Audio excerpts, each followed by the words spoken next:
యూనివర్సిటీలో విద్యాభ్యాసం కొనసాగిస్తున్నప్పుడే విద్యార్థి సమస్యలపై ప్రభుత్వాన్ని నిలదీసిన ఘన చరిత్ర వారిది. ఆ తర్వాత తెలంగాణ ఉద్యమంలో ఉవ్వెత్తున ఎగిసిన పోరాటంలో ఆయన మమేకమై నిరాహార దీక్షలు అనేక కార్యక్రమాలు నిర్వహించి తెలంగాణ ఉద్యమాన్ని దిశలా చాటడంలో ఆయన ఘనత ఈ జిల్లాకు అంటే ఉమ్మడి జిల్లా వాసులందరికీ తెలిసిందే. ఆయన ఎవరో కాదు, జి మధుసూదన్ రెడ్డి. హైకోర్టులో ప్రముఖ న్యాయవాదిగా కొనసాగుతూ దేవరకద్ర నియోజకవర్గంలో కాంగ్రెస్ పార్టీ నేతగా వారు ఇప్పటివరకు పనిచేశారు. 2014 దాదాపుగా 10 ఏళ్ల పాటు నుంచి ఆయన కాంగ్రెస్ పార్టీలో విస్తృతంగా తన సేవలు అందిస్తున్నారు. మొన్న జరిగిన అసెంబ్లీ ఎన్నికల్లో దేవరకద్ర నియోజకవర్గం నుంచి కాంగ్రెస్ పార్టీ టికెట్ కోసం చివరి క్షణం వరకు పోరాడిన నిరాశకు గురయ్యారు. అయితే పార్టీ టికెట్ రాలేదన్న బాధ ఏమాత్రంగా దాచుకోకుండా ఆయన అంటే ఆ రోజుల్లో అభ్యర్థి డోకూర్ పవన్ కుమార్ రెడ్డి అభ్యర్థిత్వం అంటే ఆయన గెలుపు కోసం శత విధాల ప్రయత్నించారు. ప్రస్తుతం జరుగుతున్న రాజకీయాల్లో జి మధుసూదన్ రెడ్డి అంటే దేవరకద్ర నియోజకవర్గంలో మరోసారి కీలక పాత్ర పోషించనున్నారు. రాజకీయ నేపథ్యంలో అంటే ఎలాంటి మార్పులు జరుగుతాయన్నది మనం 2-3 రోజులనే గమనించే అవకాశాలు ఉన్నాయి. ప్రస్తుతం జి మధుసూదన్ రెడ్డి గారు మన దగ్గర ఉన్నారు. వారిని అడిగి వారి భవిష్యత్ కార్యాచరణ ఏంటి, కాంగ్రెస్ పార్టీలో ఇటీవల కొనసాగుతున్న వలసలు అంటే కాంగ్రెస్ పార్టీ పటిష్టత కోసం ఎలాంటి చర్యలు తీసుకుంటే బాగుంటుంది, కాంగ్రెస్ పార్టీ కార్యకర్తలను ఏ విధంగా ముందుకు తీసుకువెళ్ళి కార్యోన్ముఖులను చేసి పోరాటం వైపు నడిపించే బాధ్యతను తీసుకుంటున్నారనే విషయాలు అడిగి తెలుసుకోవడానికి సార్ మన దగ్గర ఉన్నారు. సార్, ముందుగా మీకు ఒకటే ప్రశ్న సార్, మనము సూటిగా సార్, దేవరకద్ర నియోజకవర్గంలో ఇవాళ జరుగుతున్న పరిణామాలు మనందరికీ తెలిసినవి సార్. ఈ జిల్లాకు చెందిన మాజీ మంత్రి సీనియర్ కాంగ్రెస్ నేత అయిన డికే అరుణ గారు వెంట ఆ నియోజకవర్గానికి సంబంధించిన ఇప్పటివరకు కొనసాగిన నాయకుడు వారి వెంట వెళ్ళి బీజేపీలో చేరబోతున్నారని మనకు స్పష్టమైన సమాచారం సార్. దాంతోపాటుగానే ఇటీవల కొనసాగుతున్న వలసలు అంటే కాంగ్రెస్ పార్టీకి సంబంధించి ఉమ్మడి జిల్లాలో ఉన్న ఏకైక ఎమ్మెల్యే ఉడక నిన్న సీఎం కేసీఆర్ని కలిసి పార్టీలో చేరడానికి సన్నద్ధత వ్యక్తం చేసినారు. ఈ పరిణామాలన్నింటినీ ఒక సీనియర్ రాజకీయవేత్తగా మీరు ఎలా విశ్లేషిస్తారు సార్?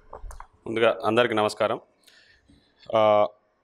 వాస్తవంగా చెప్పాలంటే ఇప్పుడు జరుగుతున్న పరిణామాలు చూస్తూ ఉంటే ప్రజాస్వామ్యంలో ఇవి చాలా దౌర్భాగ్యకరంగా ఉన్నాయి.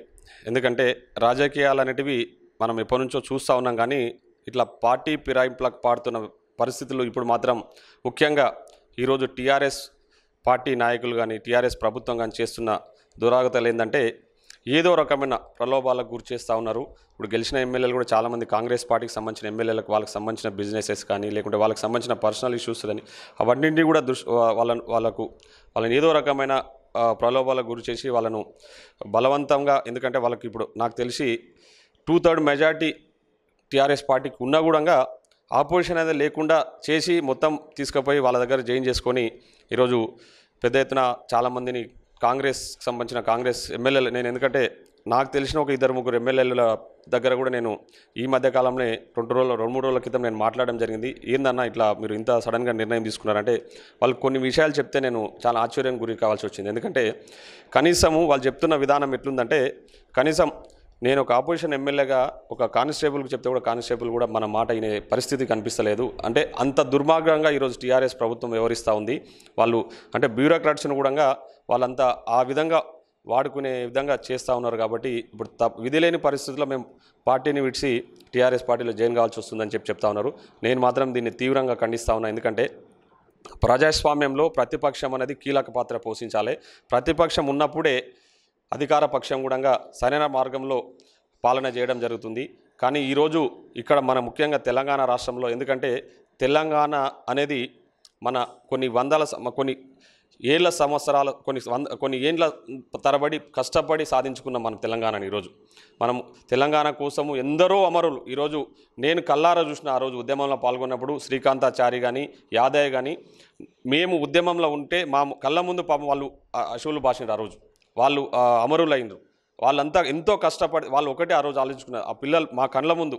ఎందుకంటే వాళ్ళ భవిష్యత్తు ఇప్పుడు వాళ్ళు ఉంటే ఇప్పుడు వాళ్ళ తల్లిదండ్రులు వాళ్ళ తల్లిదండ్రులకు ఉపయోగపడుతున్నాయని. కానీ ఈరోజు వాళ్ళు ఒకటే ఆలోచించారు. ఆ రోజు మేము చనిపోతేనన్నా తెలంగాణ ఏర్పడితే తెలంగాణలో ఉన్న యువత కానీ తెలంగాణలో ఉన్న అన్ని సమస్యలని తీరుతాయనే ఆలోచనతోనే వాళ్ళు ఆ రోజు అంత ధైర్యం చేసి ముందుకు పోయి ఆత్మహత్య చేసుకొని చనిపోవడం జరిగింది.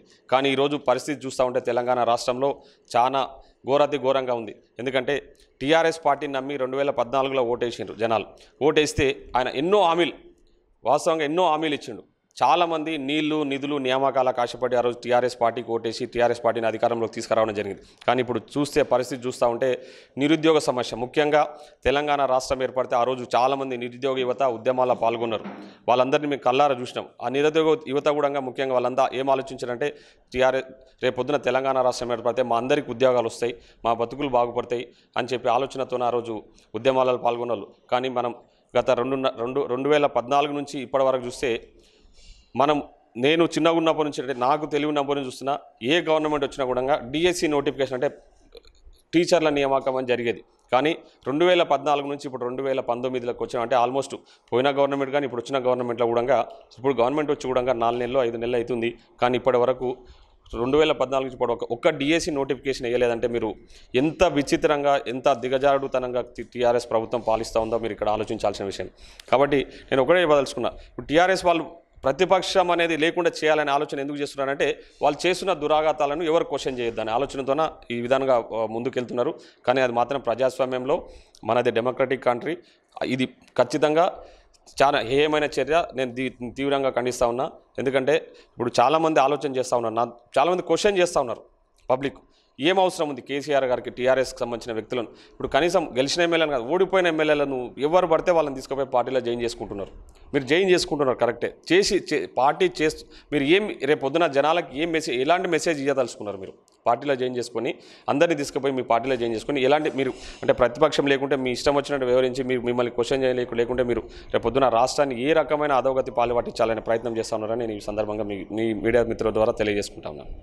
సరే, ఒకటి అంటే టీఆర్ఎస్ పార్టీకి అధికార కాంక్షతోన సంఖ్యాబలం పెంచుకోవాలన్న ఉద్దేశంతోన మీ పార్టీ ఎమ్మెల్యేలు అయితేనేమి, మీ పార్టీ ముఖ్య నాయకులు అయితేనేమి తన పార్టీలోకి తీసుకుంటుంది సార్. అయితే మీ పార్టీ నాయకులు స్వతహాగా తెలివిపరులు, గతంలో ఉమ్మడి రాష్ట్రంలో మంత్రులుగా పనిచేశారు, ఇతర హోదాల్లో కూడా అనుభవించారు, అనేక హోదాలను ఎమ్మెల్యే పదవులకు నిర్వహించారు. అలాంటి తెలివిగల నాయకులందరూ ఇవాళ పార్టీ కష్టాల్లో ఉన్నప్పుడు పార్టీని, తల్లిలాంటి పార్టీని రోడ్డు మీద వదిలిపెట్టి ఇతర పార్టీల్లోకి వెళ్తున్నారు. దీన్ని అంటే నైతికంగా పతనమవుతున్నారా, సైద్ధాంతిక లోపమా వారి లోపల? వెళ్తున్న వారు టోటల్గా తీసుకుంటే, ఎంటైర్ తెలంగాణలో తీసుకుంటే మీ విశ్లేషణ ఏంటి సార్?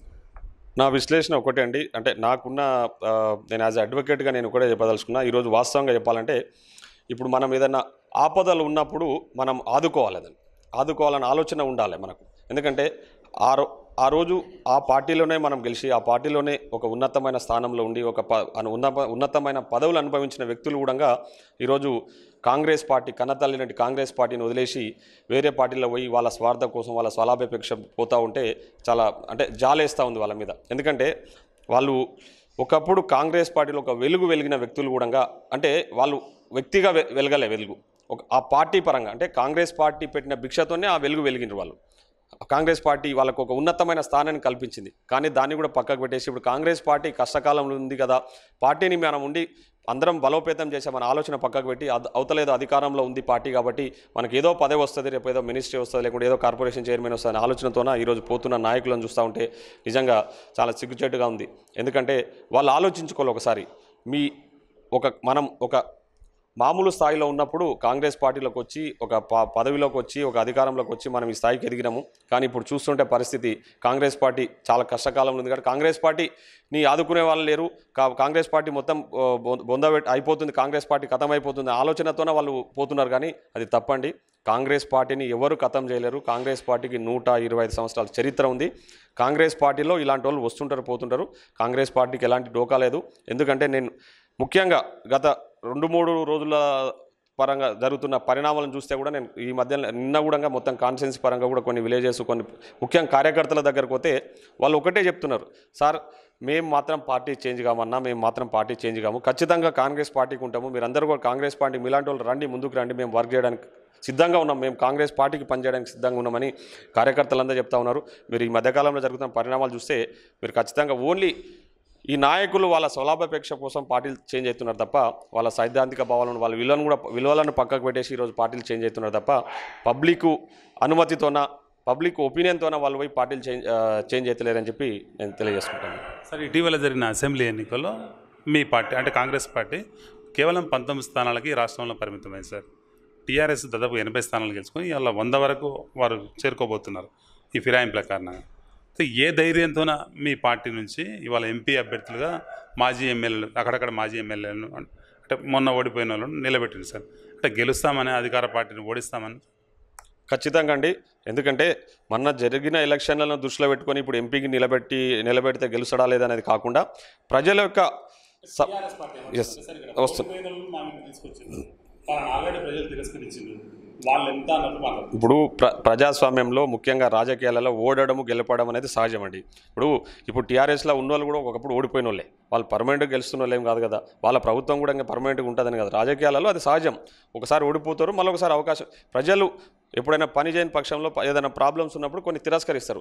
ఈరోజు మామూలుగా వాస్తవంగా చెప్పాలంటే మన 2018లో జరిగిన ఎలక్షన్లలో ముఖ్యంగా టీఆర్ఎస్ పార్టీ పబ్లిక్ను అంటే ప్రజలను ప్రలోభాలకు గురి చేసి వాళ్ళకు మాయమాటలు చెప్పి వాళ్ళతో ఓట్లు వేయించుకున్నారు.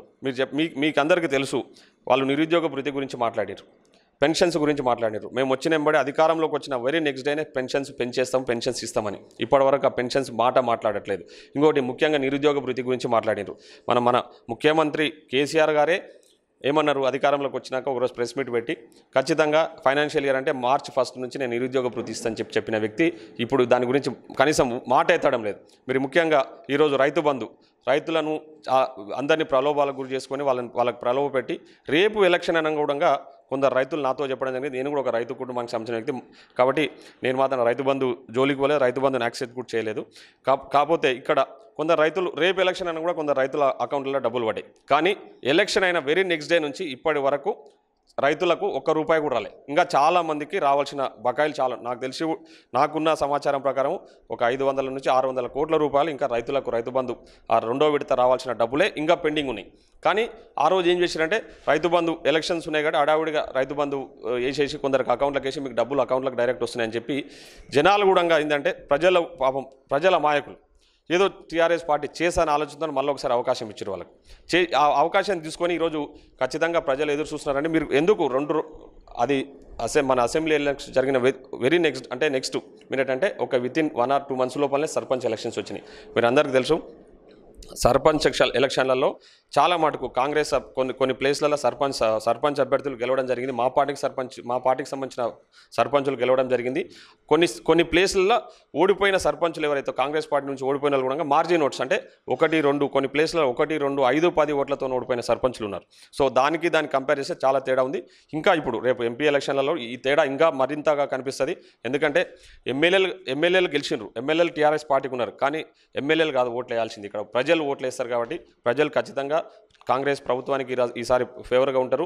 మాకు అవతల టీఆర్ఎస్ పార్టీకి 14 మంది కాదు, 20 మంది కాదు, 50 మంది ఉన్నా మేము భయపడము. ఖచ్చితంగా రేపు రాబోయే ఎన్నికల్లో ప్రజలందరూ కూడా ఖచ్చితంగా కాంగ్రెస్ పార్టీ తరపు నుంచి నిలబెట్టిన మామూనార్ అభ్యర్థి అయిన వంశీచంద్రరెడ్డి గారిని మేమందరం కష్టపడి గెలిపించుకుంటామని చెప్పి మాకు నమ్మకం ఉంది.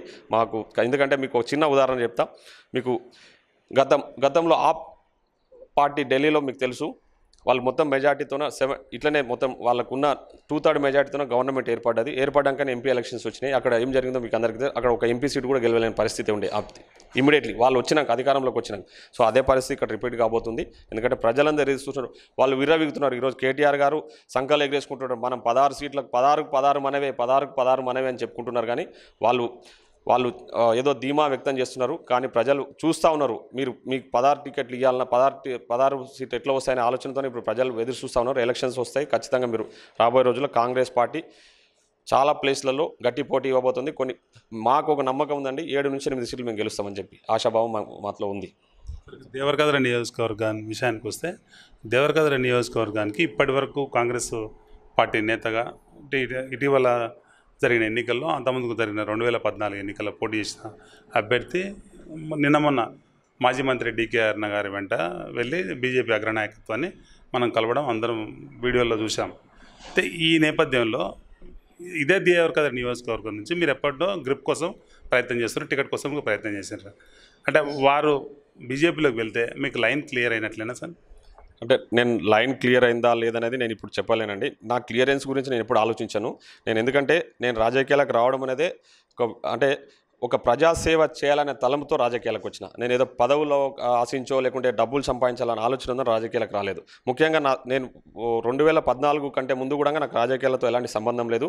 2014లో కూడా నాకు నచ్చిన వ్యక్తికి సపోర్ట్ చేసి ఆ రోజు గెలవడం జరిగింది. కానీ నేను ఒకటే, మా కుటుంబం నేపథ్యం ఏంటంటే మొదటి నుంచి కూడా మేము కాంగ్రెస్ పార్టీకి సంబంధించిన మా కుటుంబం కాబట్టి నేను ఎప్పటికైనా కాంగ్రెస్ పార్టీలో ఉంటా. కాంగ్రెస్ పార్టీ ఇచ్చే అవకాశాన్ని కాంగ్రెస్ పార్టీ ఏ బాధ్యత చెప్పినా నెరవేర్చడానికి నేను రెడీగా ఉన్నా. ఎందుకంటే కాన్స్టిట్యున్సీలో ఈరోజు ప్రజలు ఏం కోరుకుంటారనేది ప్రజలు నిర్ణయిస్తారు. ఇప్పుడు నాకు ఇన్ఛార్జ్ ఇవ్వాలనా లేదని ప్రజల అభిష్టం మేరకు అధిష్టానం నిర్ణయిస్తుంది. ఎందుకంటే ఇప్పుడు నేను ఏ పదవులు ఆశించో దేనికోసమని నేను రాజకీయాలకు ప్రజాసేవ చేయాలనే తలంతో నేను కొన్ని సంఘ సేవా కార్యక్రమాలు కొందరికి, ముఖ్యంగా మా జిల్లాల మా ప్రాంతం ముఖ్యంగా వెనుకబడి ఉంది అని చెప్పేసి ఉద్దేశంతోన మనం ఎంతసేపు ఉన్నా మనం అడ్వకేట్గా హైకోర్టులో ఉండి డబ్బులు సంపాదించుకునేది కాకుండా ప్రజల్లోకి వచ్చి ప్రజల సమస్యలు తెలుసుకొని వాళ్ళకి ఏదైనా మన తోచిన సాయం చేస్తే వాళ్ళు కూడా వాళ్ళ కుటుంబాలు బాగుపడతాయనే ఆలోచనతో నేను ఈ రాజకీయ నేపథ్యాన్ని ఎన్నుకోవడం జరిగింది. రాజకీయాలకు వస్తే ఇంకా కొంచెం విస్తృతంగా సేవ చేసే అవకాశం దొరుకుతుంది, అవకాశం కలుగుతుంది అనే ఆలోచనతోనే నేను రాజకీయాలకు వచ్చిన తప్ప నేను పదవులు ఆశించో పైసలు ఆశించో రాజకీయాలకు రాలేదండి. ఏ బాధ్యత అప్పచెప్పినా ఖచ్చితంగా నేను పార్టీ ఆదేశాల ప్రకారం ఏ బాధ్యతలు అప్పచెప్పినా నా శాయశక్తిలా కృషి చేసి పార్టీ బలోపేతానికి కృషి చేస్తానని చెప్పేసి తెలియజేస్తాను. సార్, దేవరకద్ర కాన్స్టిట్యున్సీకి సంబంధించిన కాంగ్రెస్ పార్టీ కార్యకర్తల సమావేశం ఇటీవల ఏమైనా నిర్వహించబోతున్నారా? ఖచ్చితంగా అండి. ఇప్పుడే నేను నిర్ణయం తీసుకోవడం జరిగింది. రేపు వాస్తవంగా చెప్పాలంటే రేపు శనివారం రోజు మాకు మొత్తము అందరము మేము కాంగ్రెస్ పార్టీకి సంబంధించిన నాయకులందరం కూడా నిర్ణయం తీసుకోవడం జరిగింది. రేపు శనివారము కొత్తకోట మండల హెడ్ క్వార్టర్లో మేము కాంగ్రెస్ పార్టీకి సంబంధించిన మీటింగ్ ఒకటి నిర్వహించడం జరుగుతుంది. మొత్తం ముఖ్య కార్యకర్తల సమావేశం రేపు కొత్తకోట మండల హెడ్ క్వార్టర్లో శనివారం రోజు నిర్వహించడం జరుగుతుంది. దాంట్లో అటు కార్యక్రమానికి మన మామున్నార్ Congress party parliamentary party MP అభ్యర్థి అయిన వంశీచంద్ర రెడ్డి గారు కూడా అటెండ్ అవుతున్నారు. ముఖ్యంగా అదే కాకుండా మాకు పెద్ద దిక్కుగా ఉన్న సీనియర్ నాయకులు శ్రీ జైపాల్ రెడ్డి గారు కానీ శ్రీ జి చిన్నారెడ్డి గారు మన పార్లమెంట్ కాన్స్టిట్యూన్సీ ఇన్ఛార్జ్ ఉన్నారు. ఇప్పుడు వాళ్ళిద్దరు కూడా పెద్ద మనుషులు కూడా ఆ రోజు ఆ కార్యక్రమానికి వచ్చే అవకాశం ఉంది. కాబట్టి మా కార్యకర్తలందరూ కూడా చాలా ఉత్సాహంగా ఉన్నారు. ఎందుకంటే నిన్న కూడా మేము తిరిగినప్పుడు చాలామంది ఇమ్మీడియట్గా ఒక మీటింగ్ పెట్టండి, మనం అందరం కూర్చొని మాట్లాడుకుందాము, మన పార్టీ బలోపేతానికి కృషి చేద్దామని చెప్పడం జరిగింది. ఖచ్చితంగా మేము కార్యకర్తలందరి సహకారంతో మేము ముందుకెళ్తాం. రాబోయే రోజుల్లో కార్యకర్తల సహకారంతో ఖచ్చితంగా పార్టీ బలోపేతానికి నేను కృషి చేయాలని చెప్తా ఉన్నా. ఈ సందర్భంగా విషయం కూడా నేను చెప్పదలుచుకున్నా. కాంగ్రెస్ కార్యకర్తలు ముఖ్యంగా కాంగ్రెస్ నాయకులు కార్యకర్తలకు ముఖ్యంగా మా దేవరకద్ర నియోజకవర్గానికి సంబంధించి నేను ఖచ్చితంగా హామీ ఇస్తా ఉన్నాను.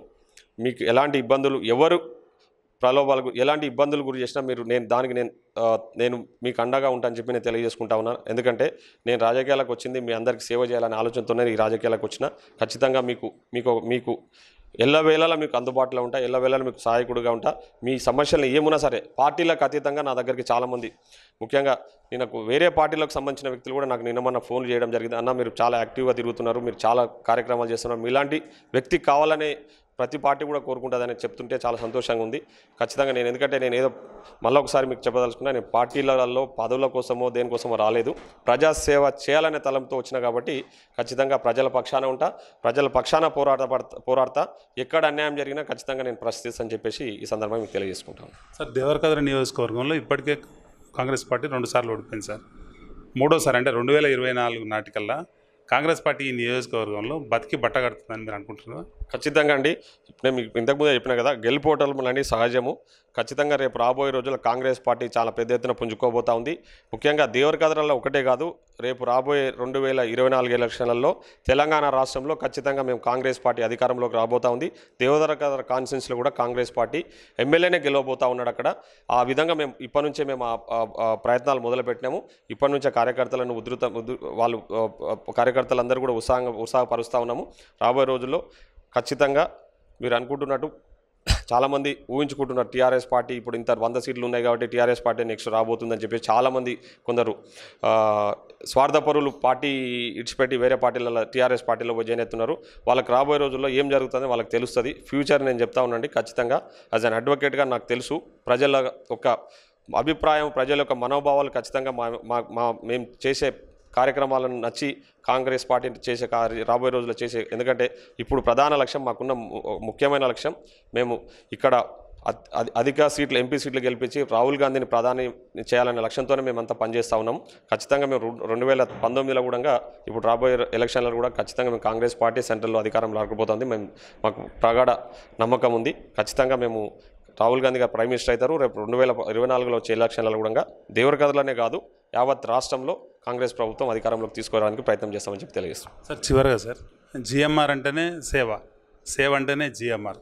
ఎంతోమంది పేదలకు మీరు అనేక రూపాలుగా అంటే అనారోగ్యం బారిన పడ్డ వాళ్ళకు, వివాహాలు జరిపించుకోలేని పేద తల్లిదండ్రులకు, ఇలా రకరకాల అంటే బయటికి కొన్నే వచ్చినాయి, గుప్తదానాలు ఎన్నో చేసి ఎంతోమందిని మీరు ఆదుకున్నారు సార్. ఈ సేవా దృక్పథం మీకు ఎలా అలవాటు పడ్డా సార్? అంటే వాస్తవంగా అంటే నేను ఒక మిడిల్ క్లాస్ ఫ్యామిలీ నుంచి వచ్చిన వ్యక్తినే. ఎందుకంటే ఆ కష్టాలు అంటే నాకు తెలుసు. ఎందుకంటే నేను కష్టపడి చదువుకొని ఈ స్థాయికి వచ్చిన వ్యక్తిని.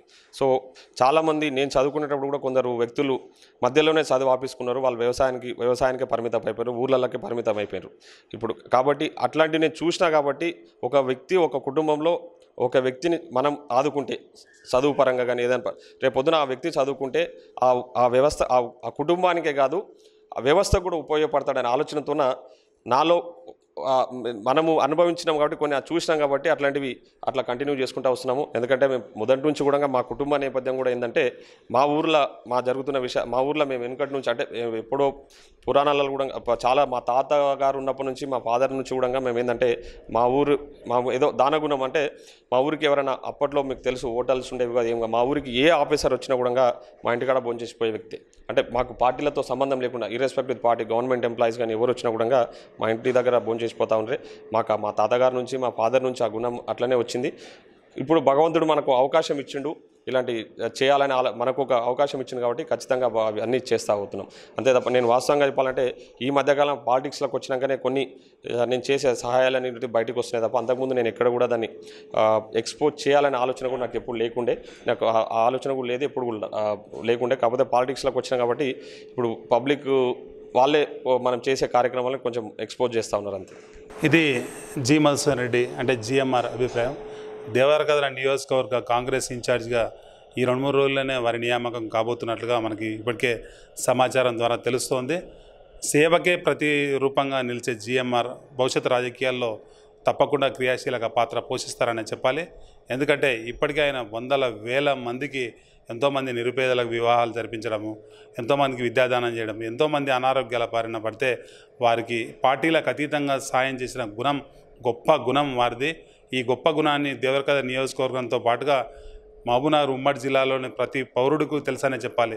దాంతోపాటుగానే కాంగ్రెస్ పార్టీ దేవరకథ నియోజకవర్గంలో తప్పకుండా విజయకేతనం ఎగరేస్తుందని, నాయకులు ఒకరిద్దరు వెళ్ళినంత మాత్రాన కాంగ్రెస్ పార్టీ అడుగులు ఎవరు ఆపలేరని, కాంగ్రెస్ పార్టీ పునాదులు చాలా బలంగా ఉన్నాయని, వీటిని పెకిలించడం ఎవరి తరం కాదని, రాబోయే రోజుల్లో దేవరకథలో తప్పనిసరిగా కాంగ్రెస్ పార్టీ విజయకేతనం ఎగరవేసి కాంగ్రెస్ పార్టీ ఎమ్మెల్యేగా ఈ నియోజకవర్గం నుంచి గెలిచి కాంగ్రెస్ పార్టీ సత్తా ఏంటో చూపిస్తానని జిఎంఆర్ సార్ చెప్తున్నారు. కెమెరామెన్ హుస్సేన్తో పసుపుల శ్రీనివాస్, యోయో న్యూస్, మహబూబ్నగర్. హలో, మిమ్మల్నే యోయో టీవీ యాప్ డౌన్లోడ్ చేసుకున్నారా? ఇంకా లేదా? మీ యాప్ స్టోర్కి వెళ్ళి వెంటనే డౌన్లోడ్ చేసుకోండి.